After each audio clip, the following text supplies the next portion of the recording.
Hi Hugo. Today is the 11th of September 2022. It's a Sunday and it's about 6 o'clock in the evening. So for you, that's 2 o'clock in the morning. So you'll be fast asleep now. Um, and I always think about you like, in the evening times and sort of think, oh yeah, he's in dreamland now and what's he doing? And I wonder if he's having nice dreams and then thinking, oh, soon enough it'll be morning for you and then we'll be going to bed. And then you'll be school tomorrow 'cause it's Monday. Um, so this last week just gone, we had another nice time together. We enjoyed, particularly, we played Minecraft again. And at the moment we're doing sort of coding to learn how to do different things, and it's been a really good time because you're very clever and getting good at it, and then I can help you to do that. So it makes me feel nice because I can actually help you to do something. I'd like to do more to help you, but it's not easy because I don't get any chance to kind of contribute to your learning normally. So this was a really nice opportunity, and I was very happy and proud to be able to help you and show you a few things. Um, I also liked this week you had the Liverpool shirt on, though you're not really a Liverpool fan. You still like wearing the shirt, and that makes me smile. And it finally fits you after me coming to Japan 3 years ago to give you that Liverpool shirt. You can finally fit in there now, and it suits you. Meow, daddy. So that's been good. I think these last weeks you've been playing Zelda on Nintendo Switch. I sent it you as a surprise, and your little face when you found that found that delivery arrived on the phone, and you opened it and you had a big smile, and then since then you haven't played anything else really. You've completed it already. You said after 3 weeks, so pretty good game player. So I'm happy that you enjoyed that. As a kid, I like playing Zelda as well. I'd love to have the time to still do it now, but I'm a bit busy most of the time. So, yeah, so things are going well, really. I'm still trying to get to see her. Still waiting for a car to give the paperwork, but I don't think she will. And still, there's quite a high caseload of coronavirus, so I don't know when it's going to be. I've tried trying to message the lawyer to try to help, and messaging the embassy, and sort of putting out TikTok, Twitter stuff, and all sorts of things. So, um, yeah, it's not easy right now, and it's just such a shame that your mum doesn't want to help to make that happen. Like, I'm not really sure why, but I'm going to keep trying to come to see you because you deserve it, and it's not your fault. And I'm very sorry that what happened to you in the past happened, so that you got split up from your dad. You shouldn't have had this situation, and if I'd have known what was happening now, I would have maybe dealt differently with the situation when it first happened, and maybe you'd still be here because I wouldn't let you go if I knew this what would happen. But nevertheless, you have got nice things in Japan. You get to see your family, your Baba and Gigi and Kaito, and you're with Oka, and Oka is happier in Japan, even though she doesn't realize the pain she's causing for us. Um, she has got that nice thing to be in her home country again, at least. And that's really the main reason why I decided to let you go, because she hated it here. But anyways, um, we'll talk about more of that when you get older. Anyways, right, time to read. We're talking about Roald Dahl and Matilda again. So, um, last time we got up to the weekly test, I think it was called, which is page 135. At 2 o'clock sharp, the class assembled. Oh, I forgot to mention as well, the Queen died this week as well. And that was a really big moment in history because she was 96 years old, and she had such an amazing life and met so many people. And, England was, when she was the Queen, we never had a war that really affected our country, or in a big way. And that's because she always tried to advocate for peace, and that was an amazing thing. And so for her to finally die at 96 years old, is a big thing in this country at the moment, and people are feeling it. So yeah, it's a very strange time in history. Anyways, back to the reading. So, the weekly test. At 2 o'clock sharp, the class assembled, including Miss Honey, who noted the jug of water and the glass were in the proper place. Then she took up a position standing right at the back. Everyone waited. Suddenly in marched the gigantic figure of the headmistress in her belted smock and green breeches. "Good afternoon, children," she barked. "Good afternoon, Miss Trunchbull," they chirped. The headmistress stood before the class, legs apart, hands on hips, glaring at the small boys and girls who sat nervously at their desks in front of her. "Not a very pretty sight," she said. Her expression was one of utter distaste, as though she were looking at something a dog had done in the middle of the floor. "What a bunch of nauseating little warts you are." Everyone had the sense to say silent. "It makes me vomit," she went on, "to think that I am going to have to put up with a load of garbage like you in my school for the next 6 years.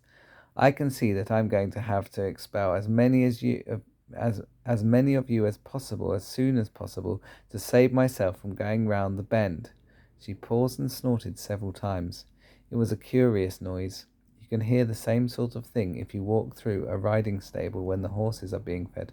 "I suppose," she went on, "your mothers and fathers tell you you're wonderful. Well, I'm here to tell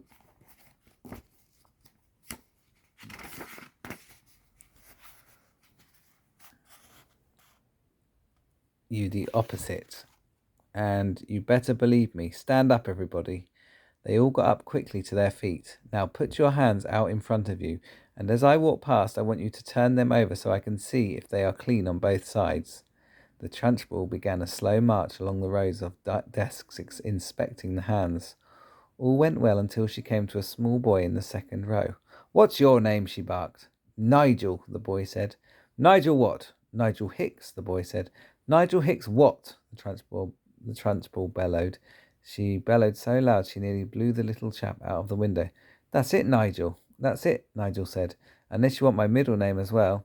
He was a brave little fellow, and one could see that he was trying not to be scared by the Gorgon who towered above him. "I do not want your middle name, you blister," the Gorgon bellowed. "What is my name?" Miss Trunchbull, Nigel said. "Then use it when you address me. Now then, let's try again. What is your name?" "Nigel Hicks, Miss Trunchbull," Nigel said. "That's better," the Trunchbull said. "Your hands are filthy, Nigel. When did you last wash them?" "Well, let me think," Nigel said. That's rather difficult to remember exactly. It could have been yesterday, or it could have been the day before." The Trunchbull's whole body and face seemed to swell up as though she were being inflated by a bicycle pump. "I knew it," she bellowed. "I knew as soon as I saw you."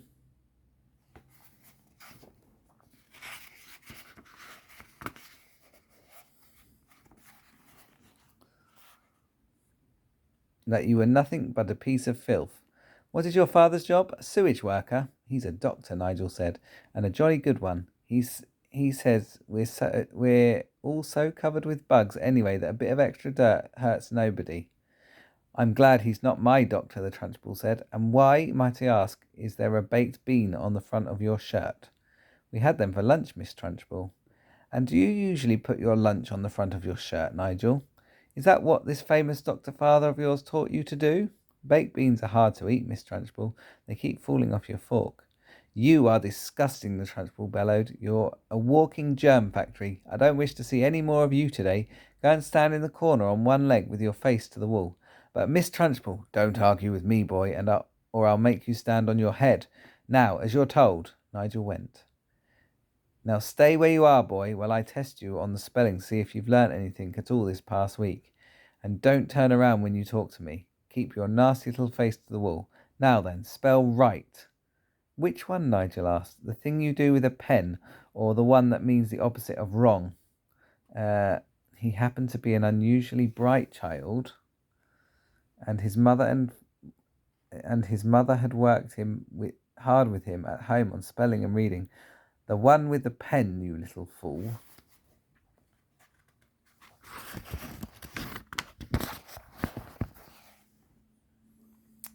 Nigel spelled it correctly, which surprised the Trunchbull. She thought she had given him a very tricky word, one that he wouldn't yet have learnt, and she was peeved when he had succeeded.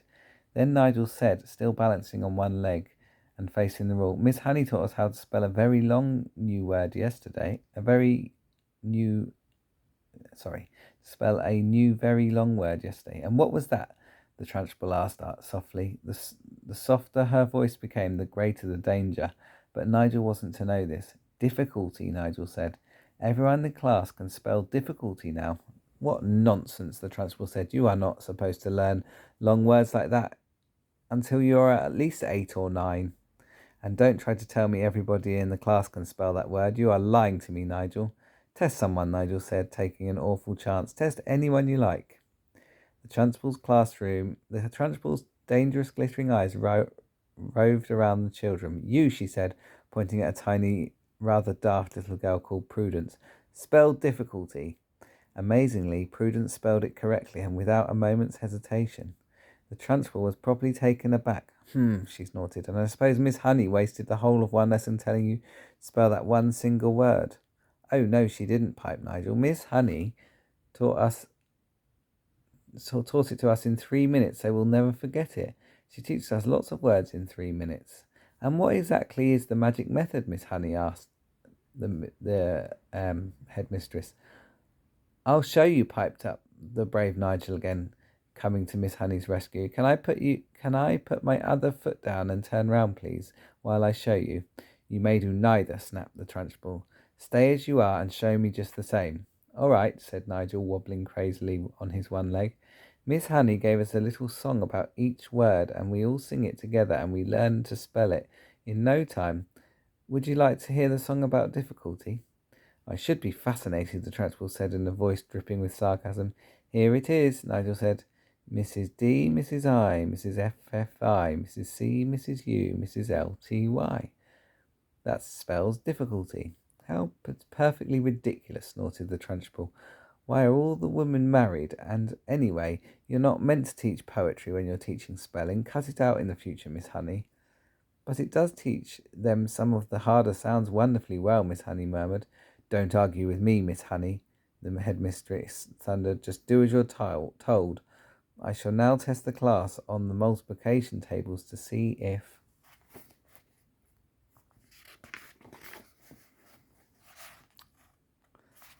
Miss Honey has taught you anything at all in that direction. The Trunchbull had returned to her place in front of the class, and her diabolical gaze was now moving slowly along the rows of tiny pupils. You, she barked, pointing at a small boy called Rupert in the front row. What is 2 sevens? 16, Rupert answered with foolish abandon. The Trunchbull started advancing slow and soft-footed upon Rupert in the manner of a tigress stalking a small deer. Rupert suddenly became aware of the danger signals and quickly tried again. It's 18, he cried. 2 sevens are 18, not 16.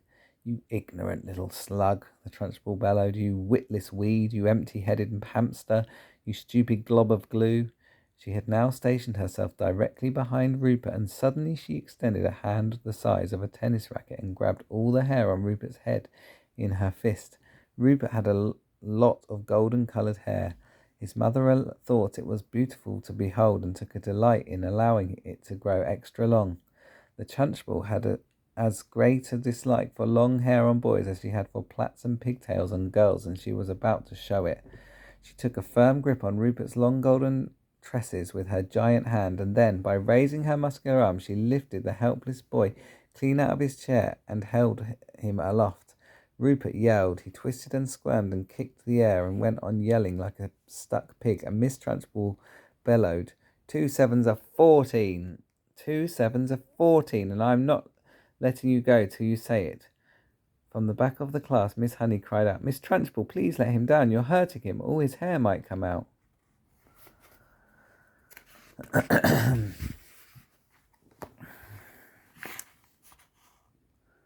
And well, it might if he doesn't stop wriggling, snorted the Trunchbull.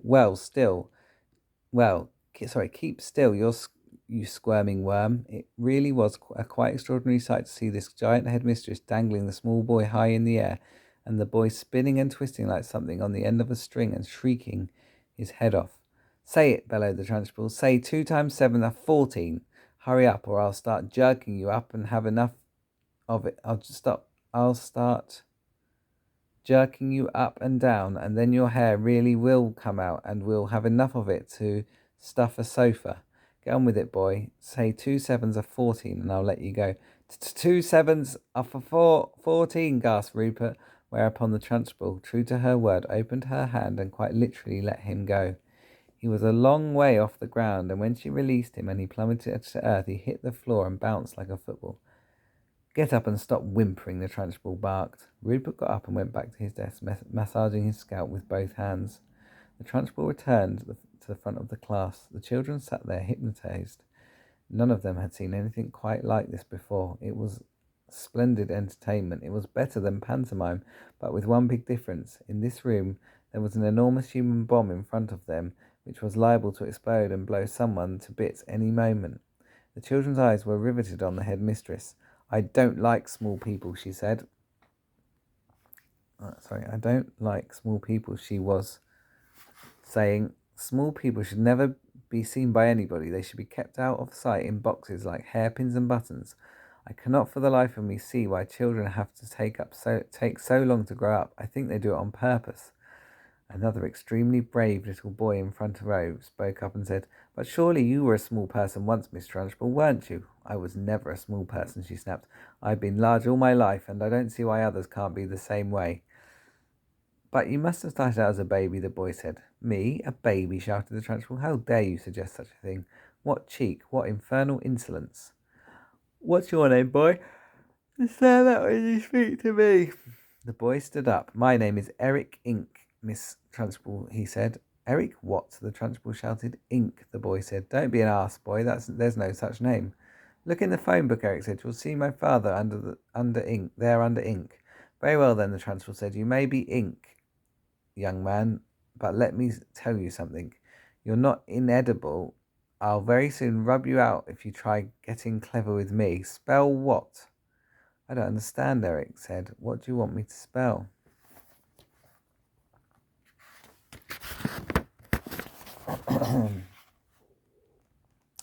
Spell what, you idiot?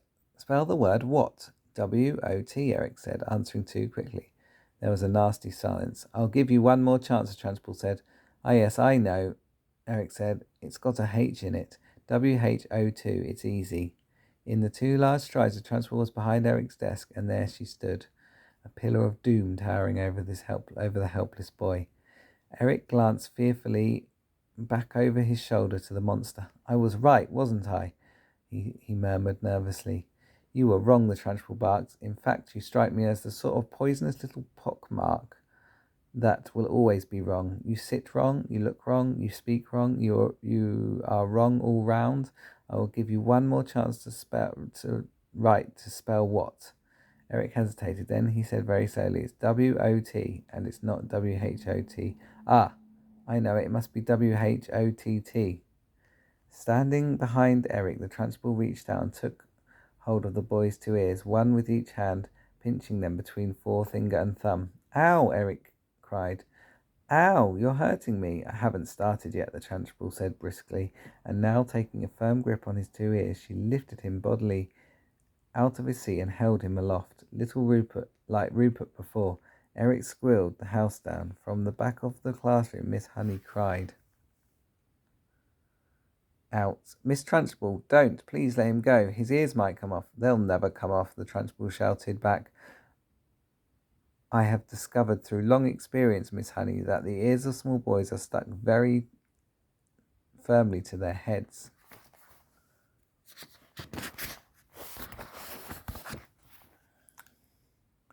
Let me go, Miss Trunchbull, please, begged Miss Honey. How could you damage him? You really could. You could damage him. You really could.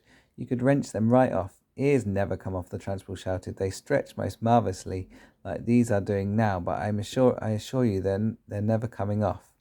Eric was squealing louder than ever and peddling the air with his legs. Matilda had never before seen a boy, or anyone else for that matter, held aloft by his ears alone. Like Miss Honey, she felt sure both ears were going to come off at any moment with all the weight that was on them. The Trunchbull was shouting, The word what is spelled W-H-A-T. Now you spell it, you little wart. Eric didn't hesitate. He had learnt from watching Rupert a few minutes before that the quicker you answered, the quicker you were released. WHAT, squealed. Spells what? Still holding him by the ears, the Trunchbull lowered him back to the chair and behind his desk. Then she marched back to the front of the class, dusting off her hands once again, dusting off her hands one against the other, like someone who has been handling something rather grimy. That's the way to make them learn, Miss Honey, she said. You take it from me. It's no good just telling them. You have to hammer it into them. There's nothing like a little twisting and twiddling to encourage them to remember things. It concentrates their minds wonderfully. You could do them permanent damage, Miss Trunchbull, Miss Honey cried out. Oh, I have. I'm quite sure I have, the Trunchbull answered, grinning. Eric's ears will have stretched quite considerably in the last couple of minutes. They'll be much longer now than they were before. There's nothing wrong with that, Miss Honey. It'll give him an interesting pixie look for the rest of his life. But Miss Trunchbull, oh, do shut up, Miss Honey. You're as wet as any of them. If you can't cope in here, then you can go find a job in some cotton wool private school for rich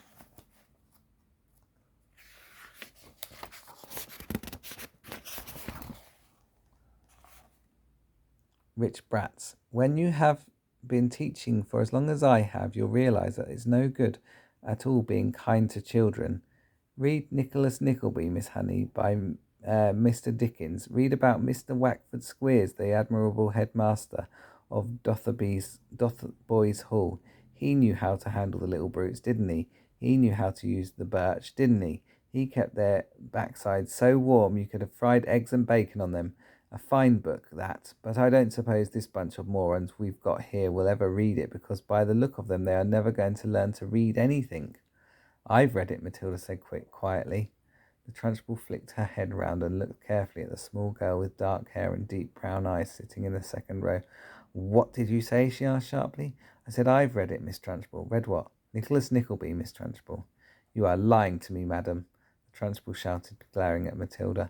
I doubt there is a single child in the entire school who has read that book. And here you are, an unhatched shrimp sitting in the lowest form there is, trying to tell me a whopping great lie like that. Why did you do it? You must take me for a fool. Do you take me for a fool, child? Well, Matilda said. Then she hesitated. She would like to have said, yes, I jolly well do, but that would have been suicide. Well, she said again, still hesitating, still refusing to say no. The Trunchbull sensed what the child was thinking, and she didn't like it. Stand up when you speak to me, she snapped. What is your name? Matilda stood up. My name is Matilda Wormwood, Miss Trunchbull. Wormwood, is it? The Trunchbull said. In that case, you must be the daughter of the man who owns Wormwood Motors. Oh dear.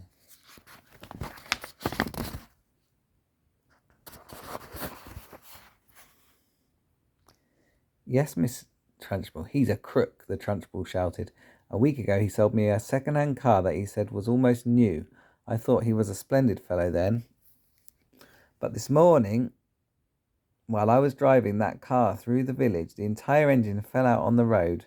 The whole thing was filled with sawdust. The man's a thief and a robber. I'll have his skin for sausages. You see if I don't.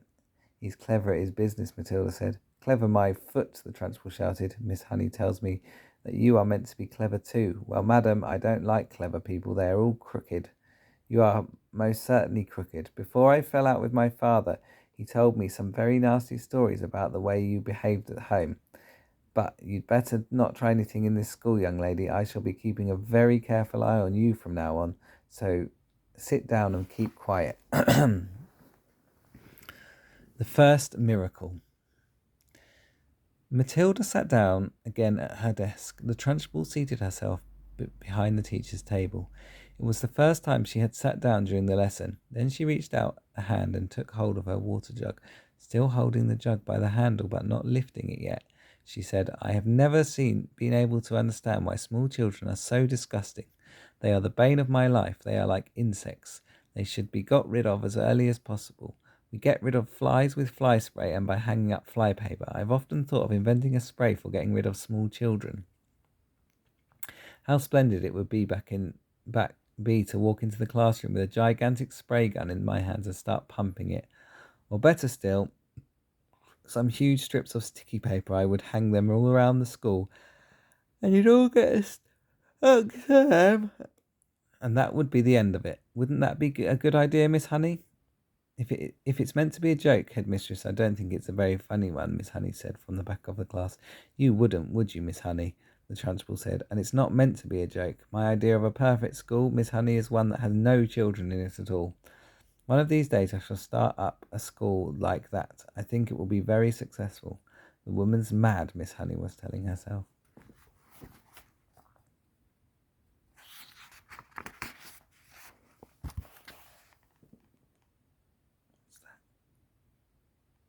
Hey. So, she's round the twist. She's the one who ought to be got rid of. The Trunchbull now lifted the large blue porcelain water jug and poured some water into the glass. And suddenly, with the water, out came the long slimy newt straight into the glass. Plop! The Trunchbull let out a yell and leapt off her chair as though a firecracker had gone off from underneath her. And now the children also saw the long, thin, slimy, yellow-bellied, lizard-like creature twisting and turning in the glass.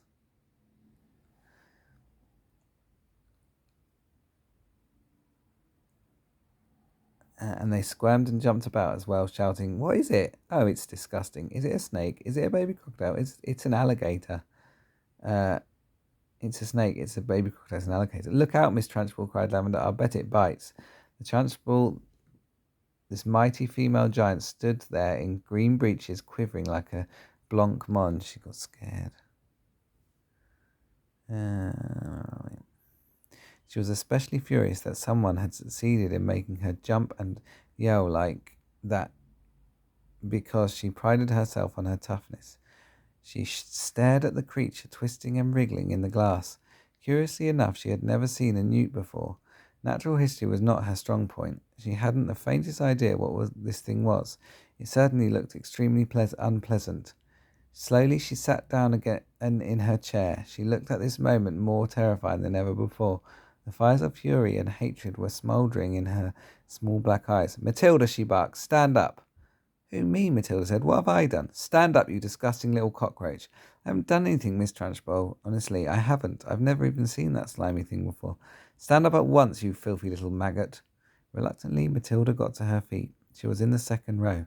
Lavender was in the row behind her.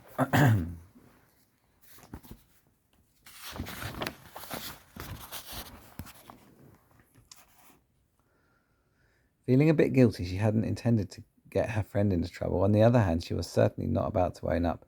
"You are a vile, repulsive, repellent, malicious little brute," the Trunchbull was shouting. "You are not fit to be in this school. You ought to be behind bars. That's where you ought to be. I shall have you drummed out of this establishment in utter disgrace. I shall have the prefects chase you down the corridor and out of the front door with hockey sticks. I shall have the staff escort you home under armed guard. And then I shall make absolutely sure you are sent to a reformatory for delinquent girls for the minimum of 40 years. The Trunchbull was in such a rage that her face had taken on a boiled colour and little flecks of froth were gathering around the corners of her mouth. But she was not the only one who was losing her cool. Matilda was also beginning to see red. She didn't in the least mind being accused of having done something she had actually done. She could see the justice of that. It was, however, a totally new experience for her to be accused of a crime that she definitely had not committed. She had absolutely nothing to do with that beastly creature in the grass. By golly, she thought that rotten Trunchbull isn't going to pin this one on me.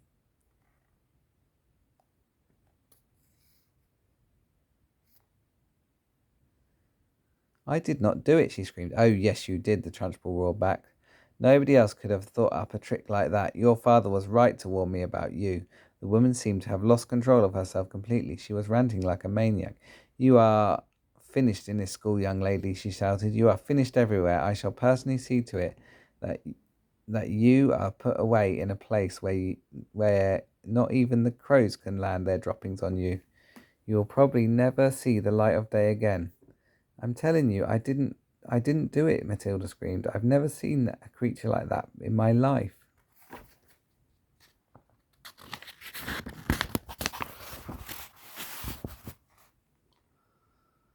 You have put a crocodile in my drinking water, the Trunchbull yelled back. There is no worse crime in the world against a headmistress. Now sit down and don't say a word. Go on, sit down at once. But I'm telling you, Matilda shouted, refusing to sit down. I'm telling you to shut up, the Trunchbull roared. If you don't shut up at once and sit down, I shall remove my belt and let you have it with the end that has the buckle. Slowly, Matilda sat down. Oh, the rottenness of it all, the unfairness. How dare they expel her for something she hadn't done?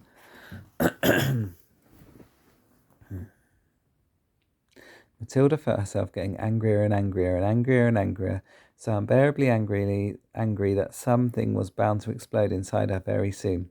The newt was still squirming in the tall glass of water. It looked horribly uncomfortable. The glass was not big enough for it. Matilda glared at the Trunchbull. Now she hated her. She glared at the glass with the newt in it. She longed to march up and grab the glass and tip the contents, newt and all over the Trunchbull's head. She trembled to think what the Trunchbull would do to her if she did that. The Trunchbull was sitting behind the teacher's table, staring with a mixture of horror and fascination at the newt wriggling in the glass. Matilda's eyes were also riveted on the glass, and now quite slowly there began to creep over Matilda a most extraordinary and peculiar feeling. The feeling was mostly in the eyes. A kind of electricity seemed to be gathering inside them. A sense of power was brewing in those eyes of hers. A feeling of great strength was settling itself deep inside her eyes. But there was also another feeling which was something else altogether, and which she could not understand. It was like flashes of lightning. Little waves of lightning seemed to be flashing out of her eyes. Her eyeballs were beginning to get hot, as though vast energy was building up somewhere inside them. It was an amazing sensation. She kept her eyes steadily on the glass, and now the power was concentrating itself in one small part of each eye and growing stronger and stronger, and it felt as though millions of tiny, invisible arms with hands on them were shooting out of her eyes towards the glass she was staring at. Tip it, Matilda whispered. Tip it over. Then she saw the glass wobble. It actually tilted backwards a fraction of an inch, then righted itself again. She kept pushing at it with all those millions of invisible little arms and hands that were reaching out from her eyes, feeling the power that was flashing straight from the two little black dots in the very centres of her eyeballs.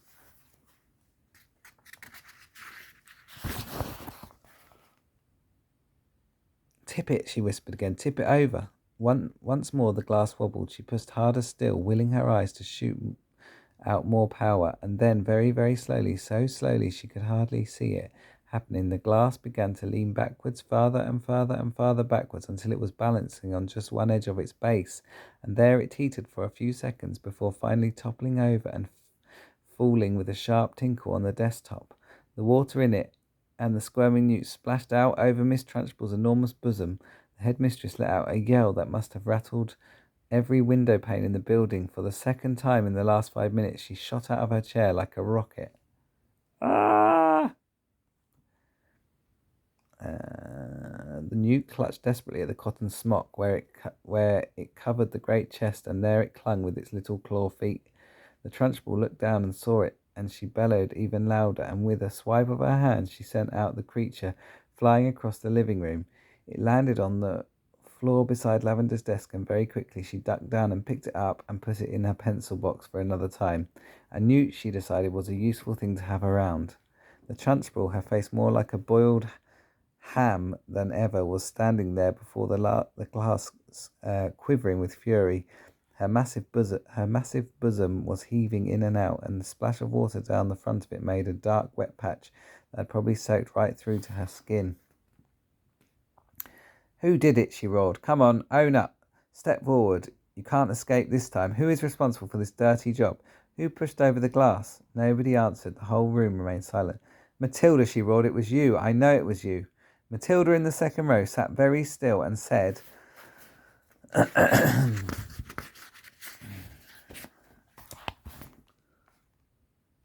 nothing. A strange feeling of serenity and confidence was sweeping over her, and all of a sudden she found that she was frightened of nobody in the world. With the power of her eyes alone, she had compelled a glass of water to tip and spill its contents over the horrible headmistress, and anybody who could do that could do anything. "Speak up, you clotted carbuncle," roared Trunchbull. "Admit you did it."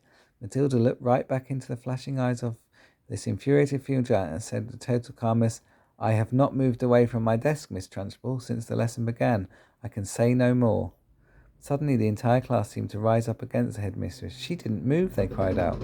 Matilda didn't move. Nobody moved. You must have knocked it over yourself. I most certainly did not knock it over myself, roared the Trunchbull. How dare you suggest such a thing like that? Speak up, Miss Honey. You must have seen everything. Who knocked it over my glass? None of the children did, Miss Trunchbull, Miss Honey answered. I can vouch for it that nobody has moved from his or her desk all the time you've been here, except for Nigel, and he has not moved from his corner. Miss Trunchbull glared at Miss Honey. Miss Honey met her gaze without flinching. I'm telling you the truth, Miss Headmistress, she said. You must have knocked it over without knowing.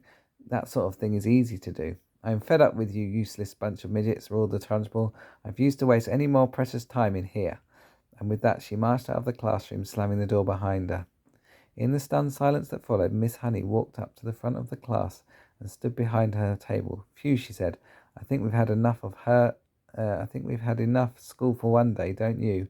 The class is dismissed. You may all go out into the playground and wait for your parents to come and take you home. And the next chapter will be the second miracle. Well, that's the end of reading for today. Hopefully we'll get a miracle at some point and I can come to see you. I'm thinking of you lots.